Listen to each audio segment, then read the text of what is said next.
Everyone that's listening and watching, I love you and hit your folks one time. Hey, let's go.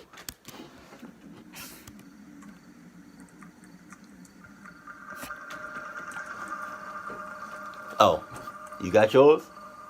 Cause you already know what's up. I was on Instagram browsing through my feed. I saw my best friend Alexis posted a picture of herself sitting by the side of her backyard pool with her friend. So I liked it and planned on leaving a comment. Okay.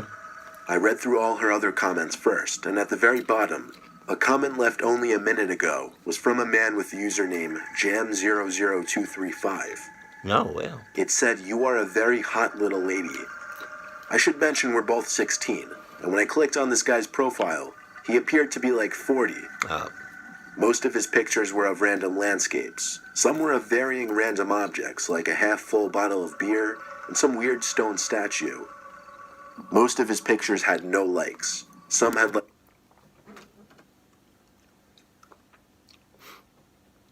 Red flags. Red flags. It's like somebody's on the sidelines just tossing on red flags. Like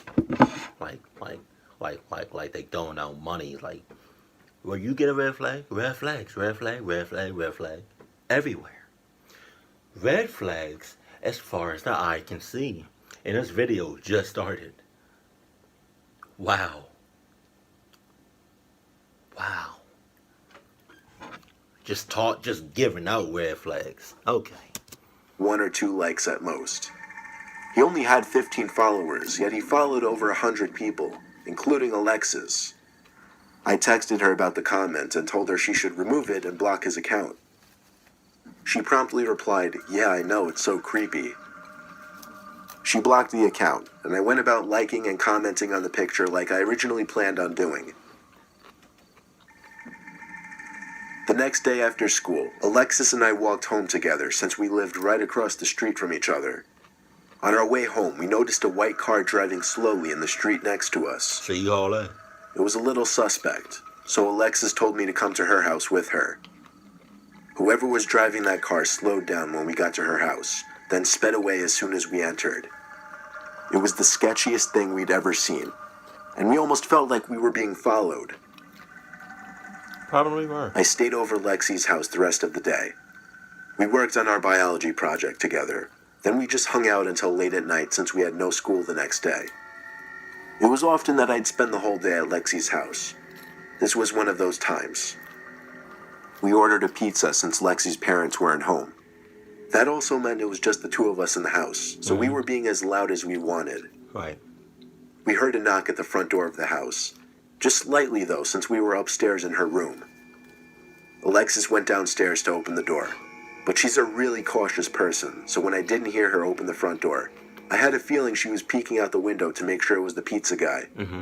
Oh, okay. I was confused when I heard her quietly rushing back up the stairs into her room. She shut the door and looked at me with her mouth wide open, and said there's some creepy guy on her stoop. I didn't believe her. I thought it had to be the pizza guy. I went downstairs with her to check the window. There was no one on the stoop, though.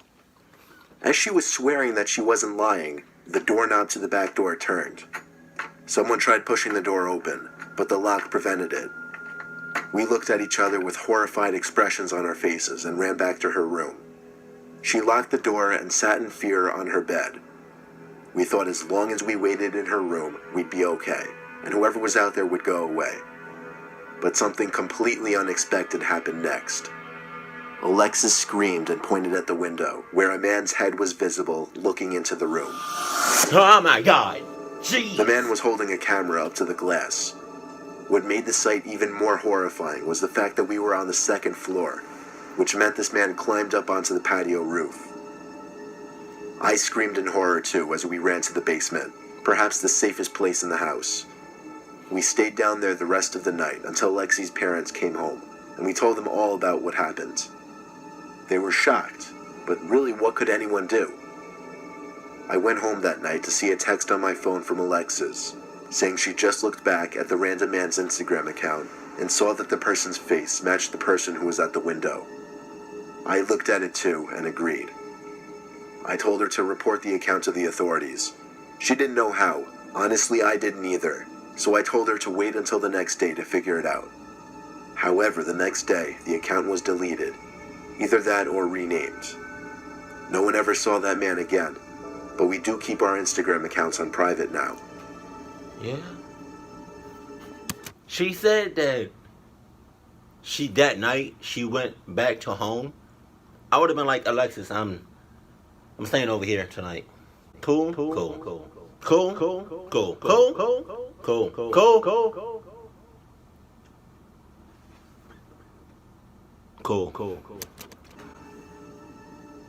I'm not playing no games.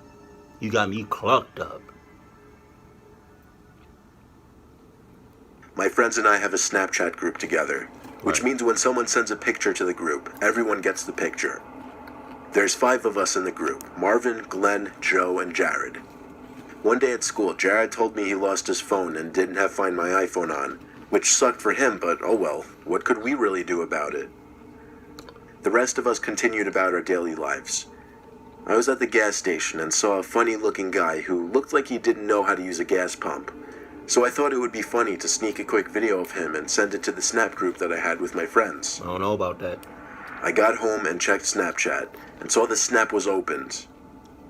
I checked which of my friends opened it and was kind of surprised to see Jared's name under the opened list. I texted Jared asking if he found his phone, but the text never said delivered. I asked all my other friends if they'd spoken to Jared about his phone. Joe said he was hanging out with Jared as we spoke. He also said Jared did not find his phone. He put Jared on the phone for me and told me to come over. When I got to Joe's house, he and Jared had already thought to look at the Snap map to see that the location had not been turned off. And it said whoever was using Jared's phone last opened it 4 minutes ago. Its location was an abandoned construction grounds. Ready to go kick some ass, or at least thinking we were, we agreed to drive down to the construction site. Getting there was quick and easy, but hopping the fence and navigating in the dark was a different story. According to the Snap map, Jared's iPhone was somewhere in a big abandoned building in front of us. The 3 of us, all above 6 foot, definitely felt we could get the better of anyone in a fight. But what was this person doing in this building at this hour? The situation was just too unsettling. We found a big hole in the wall where we could enter the building. Joe and I used our phone lights to find our way through the building. It was cold and empty in there, besides the rubble and graffiti everywhere. And Is it really that important? Is it really that necessary? Like, I don't think it's that necessary to for a phone. For a phone, you're going through all of that above and beyond for a phone. For a phone. I mean, I know for some people it's like a phone. It's their life, but like you also have a life. Like, you can get another phone, you can't get another life. Like, you got, at some point you gotta be like, new phone, I can probably get it in the next couple days, weeks, months, I don't know. Can't really get a new life. I'm gonna go with the phone. Really? Now you about to get clucked up all over a phone. And I understand that some phones, for some people, it's like they're on it. It's like their life is on that phone. But come on now. What you mean? You got your own life. little sound created an echo. The last time Snapchat updated Jared's location was 5 minutes ago. But the location was right on top of us. Right. It didn't seem like anyone or anything was on the first floor. So we went to the second floor. We found ourselves in a big empty room. Joe checked the location of Jared's phone one more time and it appeared that all three of our phones were in the same exact location, which was weird. Where could his phone be? The sound of a digital camera shutter, accompanied with a blindingly bright flash coming from an adjacent room, made the three of us freeze like a deer in headlights. Then Jared was the first one to run for it, screaming. Joe and I followed suit, running back down the stairs and out the hole to the outside. We got to the car and drove back to Joe's house. On the way back, Joe and I got a Snapchat from Jared's phone. I was the first one to open it, and it was a picture of the three of us standing in that room with the caption, "Run." We never went back to that building for his phone. In fact, after that, the location on Jared's phone was turned off, until, of course, Jared signed in on a different phone. There you go. He's about to get clucked up to the max. All my friends were telling me to make a Tinder, so I figured, why not? I set up an account and used 4 of the best pictures of myself I could find. Right. Pretty soon, I was already getting matches. Right. I sent a message to just about everyone who matched me on the first day. Only 3 responded, one of whom was a gorgeous brunette girl who was just so easy to talk to. Everything I said, she had a perfect response to. Even when I said something awkward or regrettable, she'd reply in a way that would fix it and make me feel better about what I said. I quickly got her number. I was a little disappointed to see green text instead of blue text, meaning she didn't also have an iPhone, but we quickly made plans to meet up that same night. She wanted me to come over to her place to hang out. No. I was okay with that. What? It said her house was 20 minutes away on my phone. I left around 9 p.m. and pulled up to the address. Apparently it was a small condominium-type building. Honestly, it looked kind of ghetto and sketchy. I texted her to let her know I was there. She replied back quickly saying the outside door was broken, so I'd have to enter the condo from the front door and knock on the door in the hallway. I don't know about this. The hallways had a weird, dreary lighting about them, and the doors to the condos looked kind of worn out. It was a tiny place. There were maybe 10 condos in total in the whole building. I came to the door with the number 7 on it, the door she told me to come to, and noticed it was half open. Oh my God. Inside, I could see a dark apartment-like room lit up only by the blue glow of the TV that was on. I knocked on the door, making it open a little more, making the crack between the door and the door hinges slightly bigger, which allowed me to see someone standing behind the door, with their eye pressed up to the crack, looking at me. Oh no! Oh It appeared they were waiting for me to enter, to catch me by surprise and grab me. I figured this out right away, so I pulled the door shut and took the few seconds of time it might buy me to run back out the door I came in and back to my car. I drove home feeling like my heart was punching my chest the whole way back. I deleted my Tinder that same night and never touched the app since. Yeah. All it takes is one time. Or 0 times. You know? For me, it takes 0 times. Just saying. 0. Oh, he just ends it. Just like that. Oh, right. Cool. Yeah. Hold on.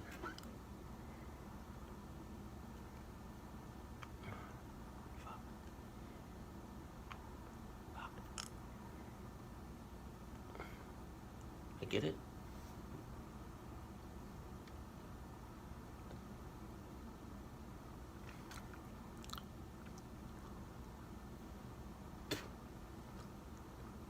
I'm sorry. It's the corn from the popcorn. Like, it was stuck in my teeth. That was really uncomfortable.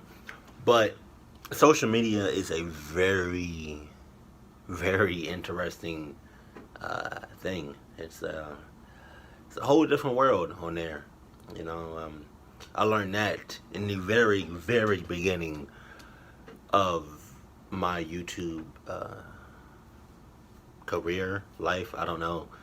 Like, in the very beginning of me making YouTube videos, I realized that there's a lot of fake people, there's a lot of creepy people, weird people, a lot of stalkerish people, you know. So, like, I'm not gonna lie, like, in the beginning, I clucked up a lot I added a lot of people that I did not know personally. I have learned from my mistakes. But yeah, to some of the people that I added, I unfollowed. Yeah, this it's like you got to be careful with social media because there's a lot of fake people on there, and you do not want to get caught up in those things. Just saying, especially with them like online meetups and whatnot. Like, stay the hell away from those. Um, but that phone, that second story with the phone, you cancel Christmas. Like, I have an iPhone 7, right? And like I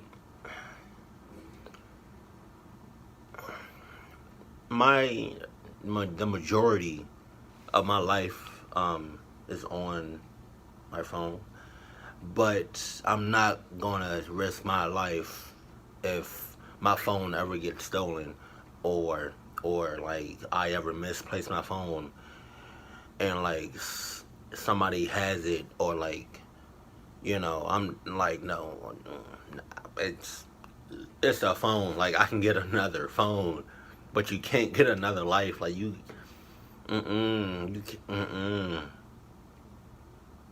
no.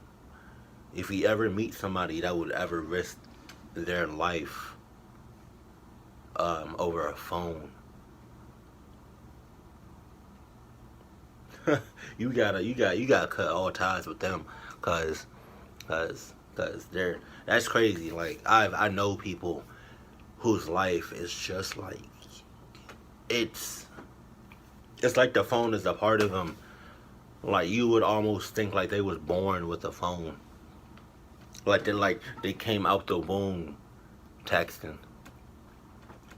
Don't you know how some babies, when they first come out, they cry, right?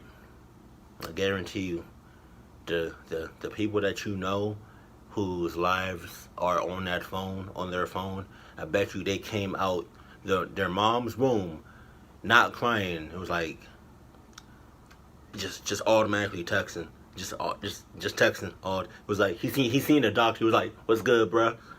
Hold on. Let me just get this last emoji in there." Like really?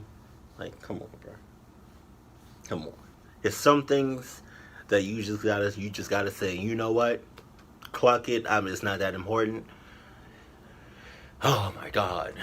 Yeah, just that second story. Yeah. But thank you, Mr. Nightmare. You came in clutch. Um, I would have reacted to it sooner, but I was at work, so I apologize for that. But if there's any other horror videos that you want me to react to, please let me know that in the comment section below. Right? Because I got you. Right? Right? I got you. I love you. And you. And you. And you too. Keep it cool, keep it classy, and I love you. Stay happy. My family.